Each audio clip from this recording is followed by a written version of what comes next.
কিয়ামতের ওই কঠিন ময়দানে 7 শ্রেণীর ব্যক্তিকে রব্বুল আলামিন তার আরশের নিচে ছায়া দিবেন। তার মধ্যে প্রথম শ্রেণীর ব্যক্তি হলো ইমামুন আদিল, যে ইনসাফের সাথে বিচার করে, যে জাস্টিস সমাজে সার্ভ করে, যে সুশাসন নিশ্চিত করে, ওই ইমামুন আদিল। আদিল শব্দটা বুঝছেন না? ইন্নাল্লাহা ইয়া'মুরু বিল আদল, পাইছেন? আদিল।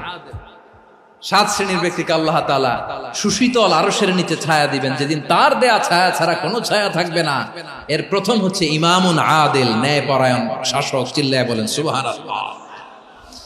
আবার বিশ্বনবী বললেন, ইন্নাল মুকসিতিনা ইনদাল্লাহি আলা মানাবির মিন নূর আন ইয়ামিনির রহমান। কিয়ামতের দিন যারা ন্যায় পরায়ণ হিসেবে আল্লাহর সামনে দাঁড়াবে, কিয়ামতের দিন রব্বুল আলামিন তার আরশের ডান দিকে ওই ন্যায় পরায়ণ লোকদের জন্য আরশের ডান দিকে একটা নূরের